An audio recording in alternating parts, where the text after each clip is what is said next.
Hello students, welcome to the next session of Molecular Basis of Inheritance. Last लेक्चरला आपण DNAचं replication बघितलं होतं आणि ते रेप्लिकेशन हे सेमी कॉन्झर्वेटिव्ह टाईपचं रेप्लिकेशन होतं हे आपण बघितलेलं होतं.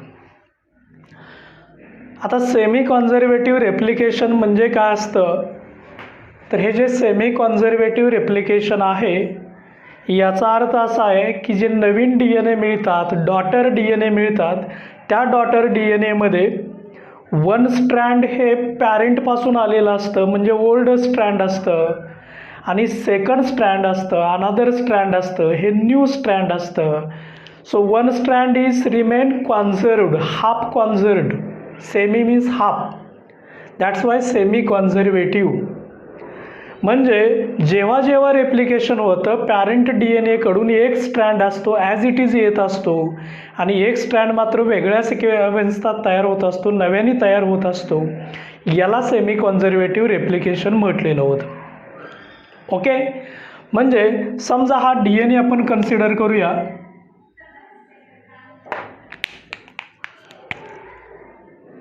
हे सेकंड स्ट्रँड आहे. आता हे जे दोन स्ट्रँड असतात याच्यामध्ये बेस पेअर झालेलं असतं. तुम्हाला आता हे DNAचं स्ट्रक्चर ओके माहीत झालेलं आहे सगळं. बेस पेअर कोणाकोणामध्ये होतात, ग्रूज कसे असतात, डबल हेलिक्स कसे असतात, पोझिशन कशा असतात, पोलॅरिटी कशी असते, डायमेन्शन्स काय असतात, हे सगळं DNAचं आपल्याला माहीत झालेलं आहे. समजा आपण असं कन्सिडर करूया की हा जो ब्ल्यू कलरने दाखवलेला स्ट्रँड आहे, ब्ल्यू स्ट्रँड आहे, हा पॅरेंटपासून आलेला आहे म्हणजे ओल्ड स्ट्रँड आहे.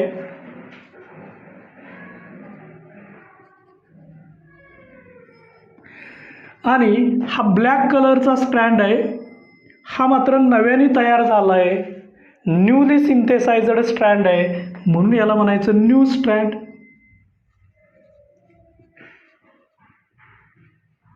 ओके, हा न्यू DNA आहे, डॉटर DNA आहे किंवा डॉटर DNA म्हणायचं.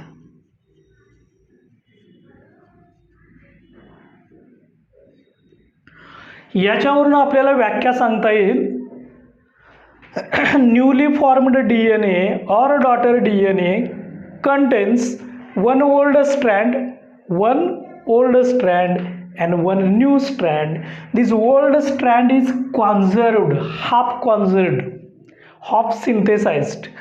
एकूण स्ट्रँड दोन आहेत त्यापैकी एक ओल्ड स्ट्रँड आहे आणि हे जे ओल्ड स्ट्रँड आहे हे ओल्ड स्ट्रँड हे पॅरेंटकडून ॲज इट इज आलेलं असतं, त्याच सिक्वेन्सने आलेलं असतं आणि हे मात्र नव्याने तयार झालेलं असतं. म्हणजे हा जो आहे हा कॉन्झर्व्ड पार्ट आहे.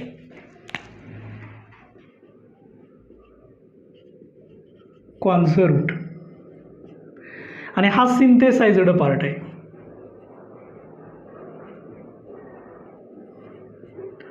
आणि म्हणून याला हाफ कॉन्झर्व्ड म्हणायचं. सेमी मीन्स हाफ, हाफ कॉन्झर्व्ड आहे, हाफ सिंथेसाइज्ड आहे, हाफ ओल्ड पार्ट आहे, हाफ न्यू पार्ट आहे. That's why it is called as semi conservative replication. Okay, म्हणजे याची व्याख्या आपल्याला देता येईल. व्याख्या आपण लास्ट लेक्चरलाही बघितलेली होती. Newly formed DNA contains one old strand that means conserved and one new strand that means synthesized. Such a type of replication is called as semi-conservative replication. Is called as semi-conservative replication. So, newly formed DNA contains one old strand. हे जे old strand असतं हे पॅरेंटकडून आलेलं strand आहे म्हणजे हे जसंच्या तसं ठेवलेलं आहे म्हणजे हे कॉन्झर्व्ड आहे, half कॉन्झर्व्ड.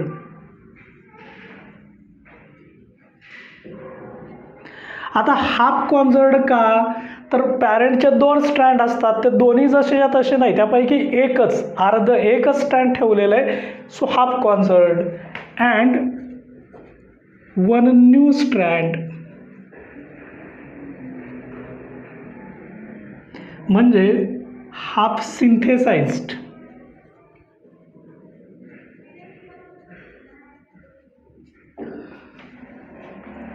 is such a type of replication. So newly formed DNA contains one old strand half conserved and one new strand, that means half synthesized, is called as semi conservative replication, right?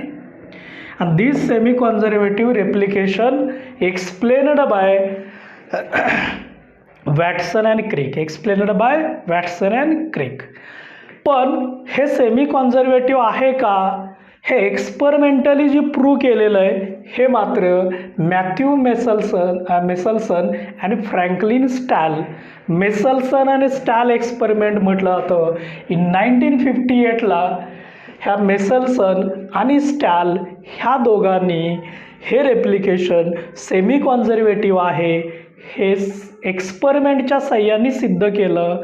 आजच्या लेक्चरमध्ये आपल्याला हा Meselson आणि stall experimental proof बघायचा आहे किंवा experimental confirmation for semi conservative replication हे आपण डिटेल अभ्यासणार आहोत. पण त्याच्या अगोदर सेमी कॉन्झर्वेटिव्ह रेप्लिकेशनची व्याख्या लिहून घ्या. सेमी कॉन्झर्वेटिव्ह रेप्लिकेशन त्याची ही व्याख्या आपण लिहिलेली आहे, डेफिनेशन लिहिलेलं आहे. कोणाची? सेमी कॉन्झर्वेटिव्ह रेप्लिकेशनची. One strand becomes old, one strand becomes new, right. Definition व्याख्या लिहून घ्या.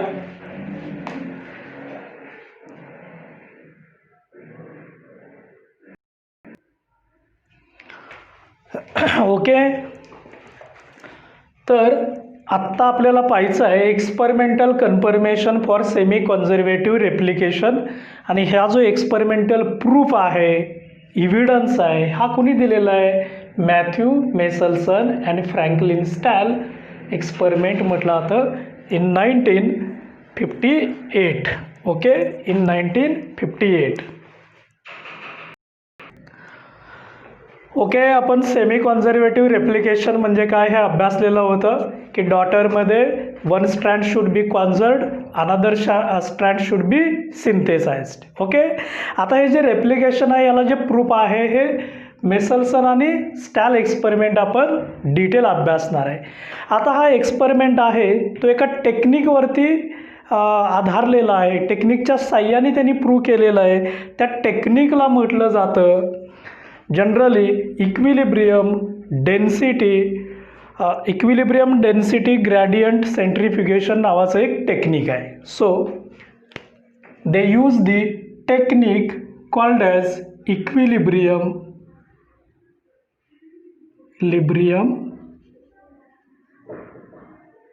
डेन्सिटी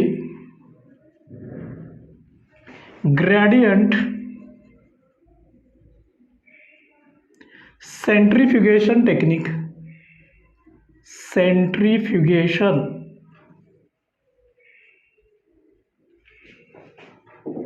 हे टेक्निक त्यांनी यूज केलेलं आहे. आता इक्विलिब्रियम डेन्सिटी आहे, इक्विलिब्रियम डेन्सिटी ग्रॅडियंट सेंट्रीफ्युगेशन म्हणजे त्यांनी काय केलेलं आहे, अशा पद्धतीची एक टेस्ट ट्यूब घेतलेले. ह्या टेस्ट ट्यूबमध्ये त्यांनी एक हेवी मेटल साल्ट घेतलेला आहे. हा जो हेवी मेटल साल्ट आहे caesium chloride, CaCl, caesium chloride.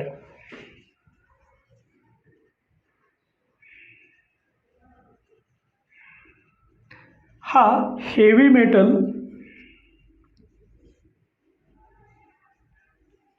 Salt घेतलेला आहे, हॅलोजन बरोबरचा क्लोराईड बरोबरचा साल्ट आहे.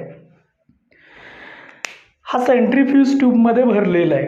आणि मग ही जी सेंट्रीफ्यूज ट्यूब असते असं एक इन्स्ट्रुमेंट असतं, ज्याला सेंट्रीफ्युगेशन म्हटलं जातं.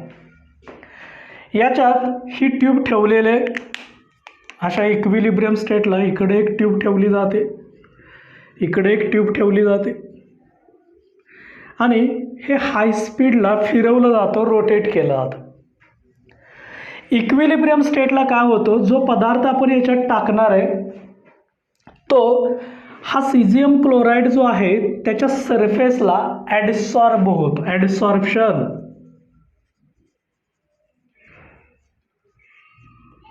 म्हणजे समजा हा सीझियम क्लोराईडचा मॉलिक्यूल आहे, तर हा पार्टिकल इथं अटॅच होतो, त्यावेळेस हा रिमूव्ह होतो, हा अटॅच होतो, रिमूव्ह होतो, अटॅच होतो, रिमूव्ह होतो. याला इक्विलिब्रियम म्हणायचं. इक्विलिब्रियम स्टेट तयार होते आणि त्या इक्विलिब्रियम स्टेटला एक स्पेशल टाईपचा इथं बँड तयार होतो. डेन्सिटीच्या साह्याने, एक डेन्सिटी ग्रेडियंट सेंट्रिफ्युगेशनच्या साह्याने इथे एक बँड तयार होतो आणि त्या बँडच्या साह्याने आपण त्यांना सेपरेट करू शकतो, वेगळं ओळखू शकतो. या टेक्निकला म्हणायचं इक्विलिब्रियम डेन्सिटी ग्रेडियंट सेंट्रिफ्युगेशन. आता इथं सीझियम क्लोराईडची जी डेन्सिटी आहे ती डेन्सिटी आपला जो DNA आहे त्या DNA जे न्यूक्लिओटाइड्स आहेत, आपल्याला माहीत आहे DNAचं बेसिक युनिट काय असतं, न्यूक्लिओटाइड्स. आणि त्या न्यूक्लिओटाइडमध्ये काय असतो, नायट्रोजन. काय असतो, नायट्रोजन. हा नायट्रोजन दोन प्रकारचा असतो, एक N14 आयसोटोप असतो ज्याला आपण नॉर्मल आयसोटोप म्हणतो, नॉर्मल आयसोटोप आहे. आणि दुसरा N15 आयसोटोप असतो ज्याला आपण हेवी म्हणत असतो. हेवी का, तर त्याचं वजन जास्त असतं. नॉर्मली हाच असतो, पण जर आपण रेडिओ आयसोटोप यूज केला, जर त्याचं वजन जास्त असेल त्याला हेवी म्हणायचं. हा जो N15 आयसोटोप आहे याची डेन्सिटी आणि सीझियम क्लोराईडची डेन्सिटी, ह्या दोघांची डेन्सिटी इक्वल असते. कोणाकोणाची डेन्सिटी इक्वल असते, N15 आयसोटोप नायट्रोजनचा. नायट्रोजन असतो कोणामध्ये, न्यूक्लिओटाइड्स. न्यूक्लिओटाइड्स अनेक एकत्र जोडले की काय तयार होणार आहे, DNA. सीझियम क्लोराईड याची डेन्सिटी आणि N15ची डेन्सिटी ही सेम असते, इक्वल असते, इक्वल डेन्सिटी असते. आणि त्यामुळं इथं ॲडसॉर्प्शन होतं आहे. ॲडसॉर्प्शनमुळं काय तयार होतात, बँड्स. आणि बँडच्या साह्याने त्याला सेपरेट करणं वेगळं होतं, म्हणजे आपल्याला ओळखणं सोपं जातं. इक्विलिब्रियम डेन्सिटी ग्रेडियंट सेंट्रिफ्युगेशन नावाचं टेक्निक आहे.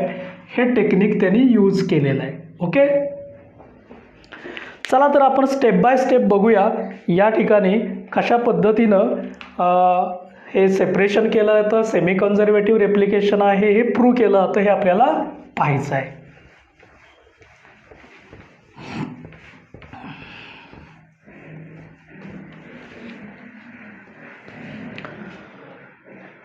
मॅथ्यू मेसर्सन आणि फ्रँकलिन स्टॅन ह्या दोघांनी एक पहिली स्टेप केली, ती म्हणजे स्टेप नंबर 1 कन्सिडर करूया आपण. ह्या 1 स्टेपमध्ये त्यांनी काय केलेलं आहे, एक अशा पद्धतीचं कल्चर घेतलेलं आहे, कोनिकल फ्लास्क. काय घेतलेलं आहे, कोनिकल फ्लास्क आहे. ह्या कोनिकल फ्लास्कमध्ये त्यांनी मीडियम यूज केलेलं आहे, मीडियम आहे, न्यूट्रिएंट मीडियम असतं.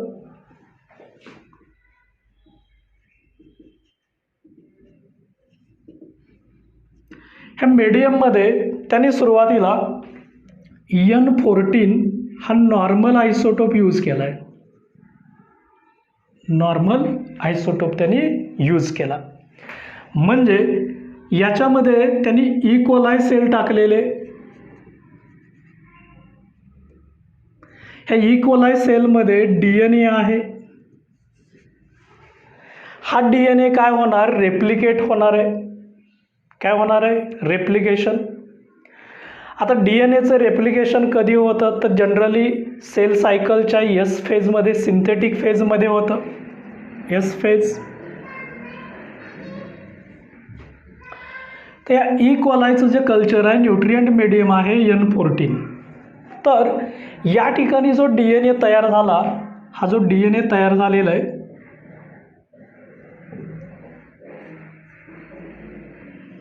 तर ह्या DNA जे स्ट्रँड आहेत ते हे स्ट्रँडसुद्धा याच्यात N14च DNA आहे N14 आणि याच्यामध्ये सुद्धा N14च आहे. कारण कल्चर मीडियममध्ये हे जे कल्चर मीडियम आहे याला आपण कल्चर मीडियम असंही म्हणू शकतो. N14 नॉर्मल आहे तर जेवढे पण नवीन DNA तयार होतील त्या दोघांच्यामध्ये सेमच राहतं.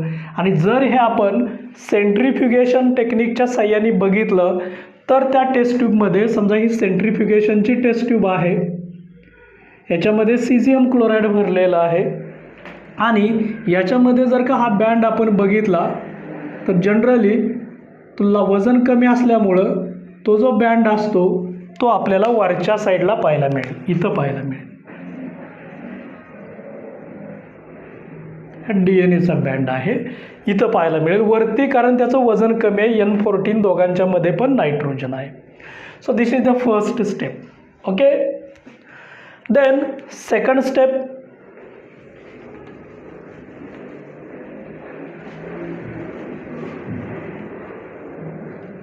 सेकंड स्टेपमध्ये काय केलं आहे बघा, नंबर 2 स्टेप आहे. याच्यामध्ये ई कोलाय सेल घेतलेले आहे,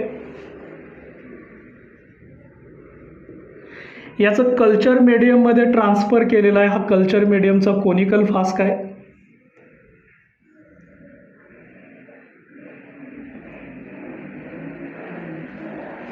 या कोनिकल फ्लास्कमध्ये जे मीडियम घेतलेलं आहे, या मीडियममध्ये कल्चर मीडियम आहे, याच्यामध्ये N15 हेवी आयसोटोप आहे.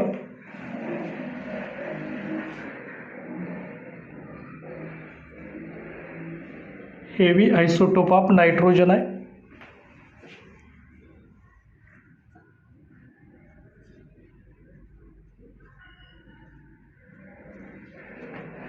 ऑफ नायट्रोजन हे कल्चर मीडियम आहे.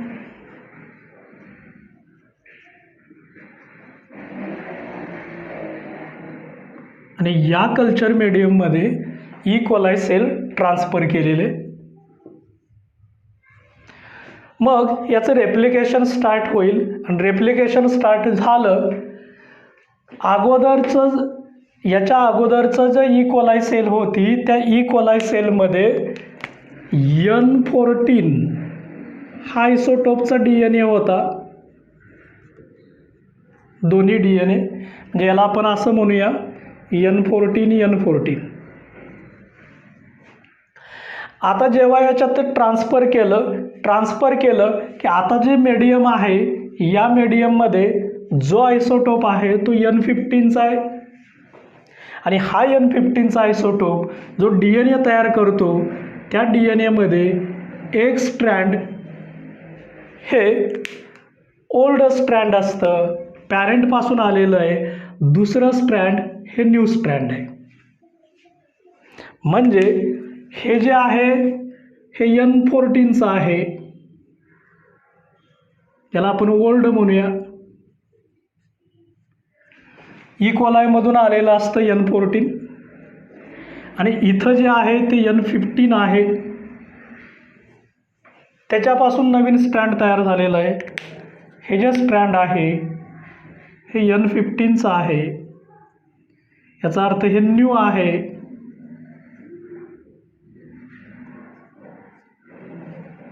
आणि म्हणून हा जो DNA आहे हा रिप्रेझेंट करत असताना याला असा लिहिला जातो N14 N15, म्हणजे दोन वेगवेगळे स्ट्रँड आहेत. याचा अर्थ हा हायब्रिड DNA आहे. हायब्रिड DNA कसला DNA? हायब्रिड DNA तयार झालेला आहे. याच्यामध्ये हे बेस पेअरिंग तयार झालेलं असतं. हा हायब्रिड DNA तयार झालेला आहे. ओके, आता ही झाली सेकंड स्टेप. सेकंड स्टेपमध्ये जो DNA मिळालेला आहे, एक मिनिट इथं थोडंसं आपल्याला हे करावं लागेल, लक्षात ठेवावं लागेल, कारण मीडियम ज्या अर्थी हे N15चं वापरलेलं आहे, तर याचा अर्थ इथं जे स्ट्रँड तयार होतात हे दोनही स्ट्रँड हेवी तयार होतात. या ठिकाणी थोडंसं करेक्शन आहे, करेक्शन लक्षात घ्या. कारण मीडियम मगाशी आपण बघितलं तो N15 होता, हा N15च आहे.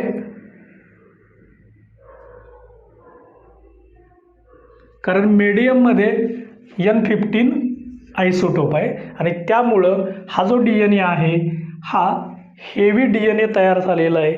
याला आपण असं म्हणूया हेवी DNA. थोडंसं करेक्शन आहे येतं या ठिकाणी.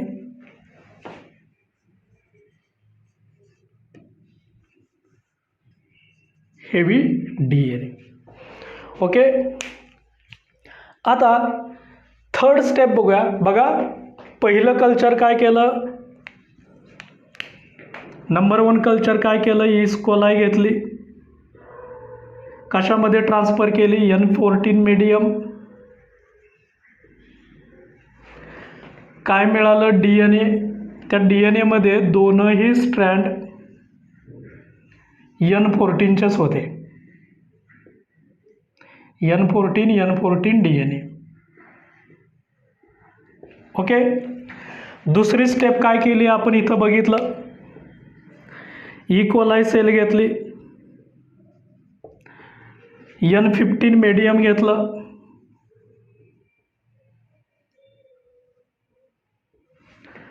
काय मिळाला, DNA मिळाला. ह्या DNA मध्ये दोनही स्ट्रँड आहेत ते N15चेच आहेत. So N15 DNA. याला आपण हा जो पहिला DNA आहे तो लाईट DNA म्हणूया किंवा नॉर्मल म्हणू. हा जो आहे हा हेवी आहे, हेवी DNA. दोन स्टेप्स कळाल्या, कल्चर मीडियममध्ये हे तयार केलेलं आहे. आता हा सेकंड स्टेपचा जो DNA आहे म्हणजे हेवी DNA आहे, तो नंतर थर्ड स्टेप, नंबर 3 स्टेप बघूया आपण.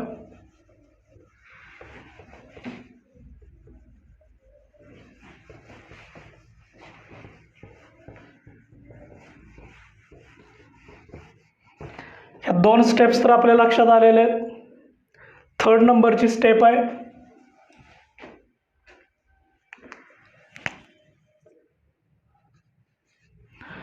हा ई कोलाई हेवी DNA घेतलेला आहे. ई कोलाई हेवी DNA म्हणजे N15 आणि N15 दोन्ही स्ट्रँडमध्ये काय N15 नायट्रोजन आहे. हा कल्चर मीडियममध्ये ट्रान्सफर केलेला आहे.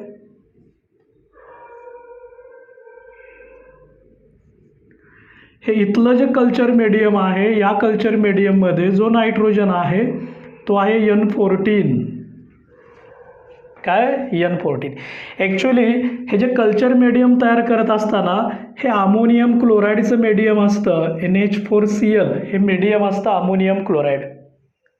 ओके, तर हे अमोनियम क्लोराईडचं मीडियम आहे आणि ह्या अमोनियम क्लोराईडच्या मीडियममध्ये हे आपण ई कोलाई सेलला इंट्रोड्यूस केलेले आहे. मूळचा याच्याकडे हेवी DNA आहे आणि आता मात्र जे मीडियम आहे त्या मीडियममध्ये N14 अमोनियम क्लोराईड आहे, म्हणजे N14 नायट्रोजन आहे. हे त्याचं कल्चर मीडियम आहे.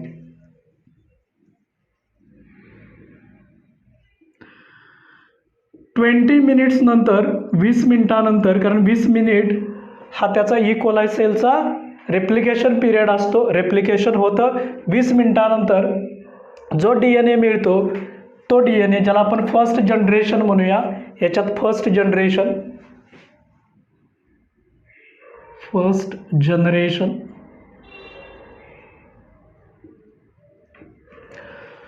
तो जो DNA इथं बघा जो नायट्रोजन आहे तो N14चा आहे, मूळच्या DNA मध्ये आहे N15.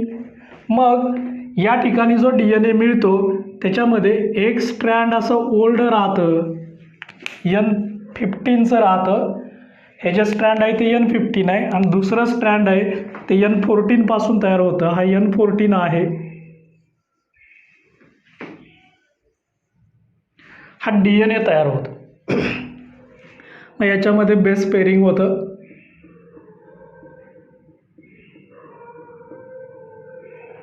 ओके, बघा आता हा जो आहे ब्लॅकचा आहे याला म्हणायचं N15. Okay, heavy. हा जो ब्ल्यू कलरचा आहे तो आहे N14 आणि म्हणून याला असं म्हटलं जातं N14 N15 DNA. याला आपण हेवी हायब्रिड म्हटलं जातं कारण दोन स्ट्रँड वेगळे आहेत, कॉल्ड ॲज हायब्रिड DNA. आता या हायब्रिड DNचं जर इक्विलिब्रियम डेन्सिटी ग्रेडियंट सेंट्रिफ्युगेशन केलं तर आपल्याला एक बँड मिळतो. कसा बँड मिळेल बघूया आपण.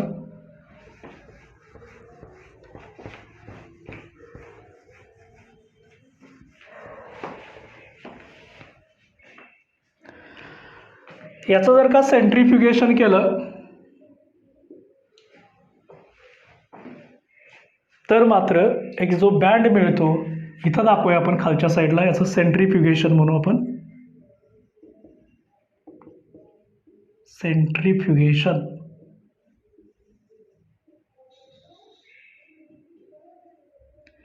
आणि हे सेंट्रिफ्युगेशन केल्यानंतर जो बँड मिळतो तो आपल्याला सेंट्रिफ्यूज ट्यूबमध्ये, ही जी सेंट्रिफ्यूज ट्यूब आहे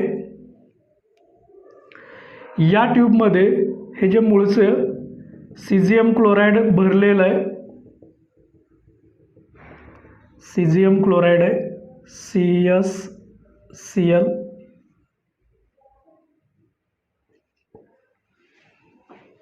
हे भरलेलं आहे आणि त्याला हाय स्पीडला रोटेट केलं. याच्यामध्ये हा जो DNA असतो हा DNA आला तर याच्यामध्ये हा हायब्रिड आहे. सुरुवातीला आपण बघितलं हेवी असेल तर वजन जास्त असल्यामुळे इक्विलिब्रियम बॉटमला होतं, लाईट असेल तर ते वरती होतं. पण हा असा आहे हायब्रिड आहे, याचा अर्थ मीडियम आहे आणि मग त्या मीडियमचा बँड असतो तो इथं तयार झालेला असतो. मीडियम बँड इथं तयार झालेला असतो. अगदी बॉटमला पण नाही, अगदी वरती पण नाही. हेवी असता 100% हेवी तर बॉटमला यायला पाहिजे, 100% लाईट असता तर टॉपला यायला पाहिजे. आता तो मिडल आहे, याचा अर्थ तो हायब्रिड आहे.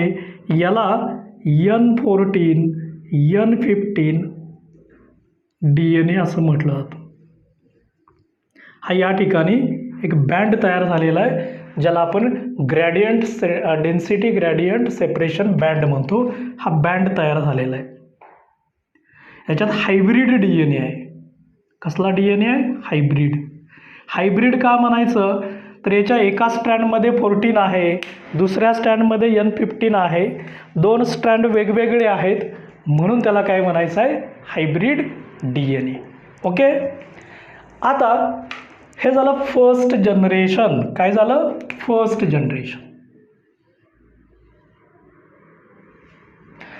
आता हे झाल्यानंतर पुन्हा याच कल्चर मीडियममध्ये अमोनियम क्लोराईडचं जे मीडियम आहे याच मीडियममध्ये नेक्स्ट सेकंड जनरेशन होणार आहे. काय होणार आहे? Second generation. तर आपण लिहूया सेकंड जनरेशन.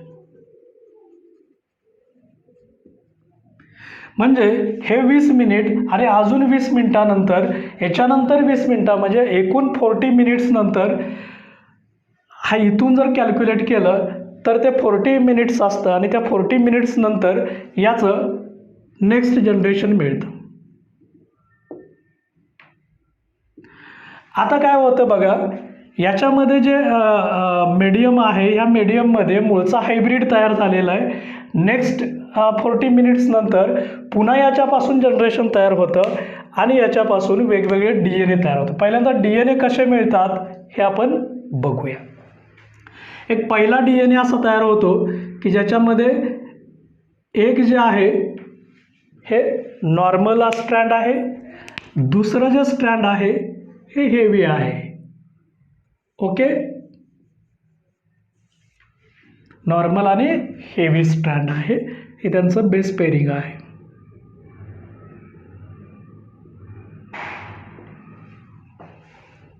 हा जो DNA तयार झाला आहे या DNA ला आपण काय म्हणूया, हे N15 आहे, N14 आहे, so called as N14 N15 DNA hybrid आहे. N14 N15 दोन्ही आहेत, हायब्रिड आहे. असाच DNA अजून एक मिळतो, या साईडला लिहूया आपण. एकूण 4 मिळणार आहेत, त्यापैकी हा एक आणि हा एक सेम असतात, हायब्रिड दाखवलेला आहे आपण.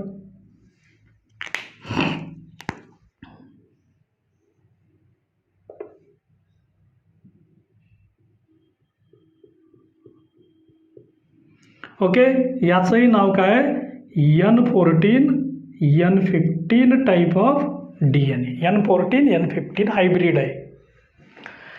2 DNA असतात. हे मात्र आता इथं कल्चर मीडियममध्ये काय आहे बघा, हे मूळचा पॅरेंट होता, त्याच्या दोन्ही स्ट्रँडमध्ये काय होतं, N15 N15. ओके, इथं N15 राहिलेला एक नवीन तयार झालेला आहे N14चं, कारण N14 कुठून घेतला आहे, मीडियममधून. नंतर काय केलेलं आहे, याचं रेप्लिकेशन होणार आहे तेव्हा, कारण 20 मिनिट्स हा त्याचा रेप्लिकेशन पिरियड असतो. इथून जर आपण घेतलं तर सेकंड जनरेशनला 40 मिनिट वेळ लागणार आहे. हा हायब्रिड आहे, हाही हायब्रिड आहे, कारण एक पॅरेंटपासून आलेलं ओल्ड स्ट्रँड आहे आणि दुसरं न्यू स्ट्रँड आहे. उरलेले DNA असतात, हा नॉर्मल नायट्रोजन घेऊन तयार होतात. म्हणजे हा जो तयार झालेला आहे,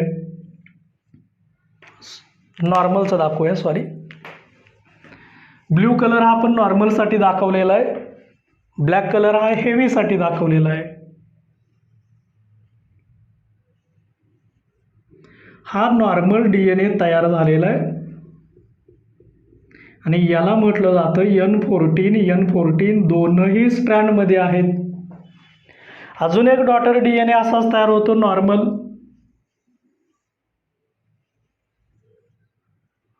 हाही नॉर्मलच आहे.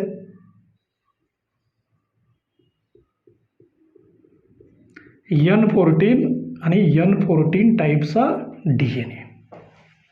ओके, म्हणजे हा जो आहे हा हायब्रिड आहे, हा नॉर्मल आहे, हा नॉर्मल आहे लाईट वेटचा, आणि हा हायब्रिड आहे. हे 2 हायब्रिड DNA आहेत आणि 2 नॉर्मल DNA आहेत. हे जर आपण सेंट्रीफ्युगेशन टेक्निकनी बघितलं, काय होईल बघूया. सेंट्रीफ्युगेशन ट्यूबमध्ये, ही जी सेंट्रीफ्युगेशन ट्यूब आहे, या सेंट्रीफ्युगेशन ट्यूबमध्ये सीझियम क्लोराईड भरलेलं आहे. काय भरलेलं आहे, सीझियम क्लोराईड.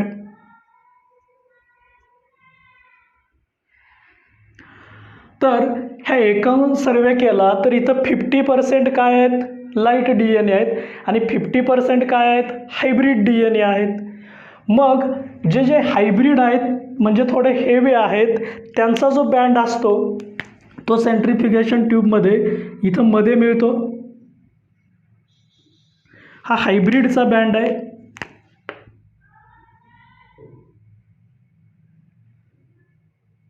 दोन्ही कलर दिसतात, याला आपण हायब्रिड म्हणूया. N14 N15 टाईपचा बँड आहे, हायब्रिडचा आहे. आणि दुसरा उरलेलं हे नॉर्मल DNA, ज्याचं वजन कमी आहे कारण याच्यात N14 आहे, तो याच्यावरती मिळतो.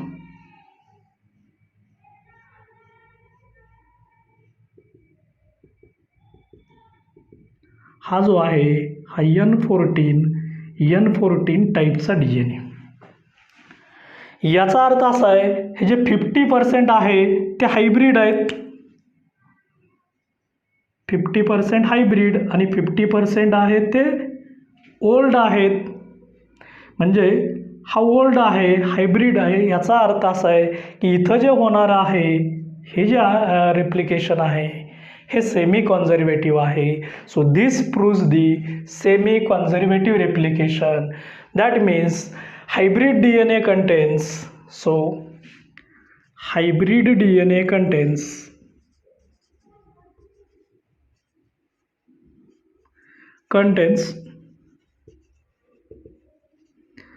one old strand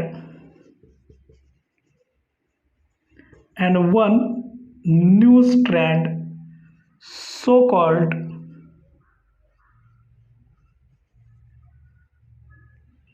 semi conservative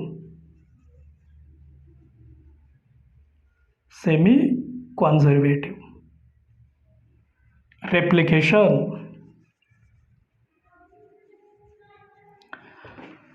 आणि इथलं जे प्रपोर्शन आहे या दोघांचं ते 50-50 प्रपोर्शन आहे. अजून जनरेशन घेतलं तर हायब्रिडचं प्रपोर्शन कमी होतं आणि जे पॅरेंट आहे त्याचं प्रपोर्शन वाढतं. तर हा जो एक्सपेरिमेंट आहे हा एक्सपेरिमेंट मेसेल्सन आणि स्टॅलने दिला आणि त्यांनी प्रूव्ह केलं की या ठिकाणी होणारं रेप्लिकेशन हे सेमी कॉन्झर्वेटिव्ह आहे. So experimental confirmation for semi conservative replication was given by Matthew Meselson and Franklin Stahl in 1958. So this is the experimental evidence and this technique is called as equilibrium density gradient technique. हे जे आहे ही centrifugation tube आहे. ह्या ट्यूबला म्हटलं जातं centrifugation tube. Centrifugation tube. आता हे band कधी वेगळे होतात जेव्हा ह्या ट्यूबना इथं ठेवलेल्या ट्यूबना हाय स्पीडला फिरवलं जातं, हाय स्पीडला फिरवलं जातं, रोटेट केलं जातं. हे रोटेट केल्यानंतर या ठिकाणी असं या सीझियम क्लोराईडमध्ये सेपरेशन होतं बँड्समध्ये. हा हायब्रिड बँड आहे त्यामुळं मिडल आहे. हेवी असता तर अजून खाली आला असता, लाईट असता तर अजून वरती आला असता. इथं बघा हा हायब्रिड आहे, मध्यभागी आहे, लाईट त्याच्यावरती आलेला आहे म्हणजे सेपरेशन होतं. कारण सीझियम क्लोराईडची डेन्सिटी ही या हेवी नायट्रोजनच्या बरोबर असते. So this is the experimental proof for the semi-conservative replication given by Meselson and Stahl in 1958. Okay, बोर्डवरची माहिती लिहून घ्या, फिगर काढून घ्या. सिंपल एक्सपेरिमेंट आहे. हेवी आयसोटोपच्या साह्याने त्यांनी हे सिद्ध केलेलं आहे. थँक्यू.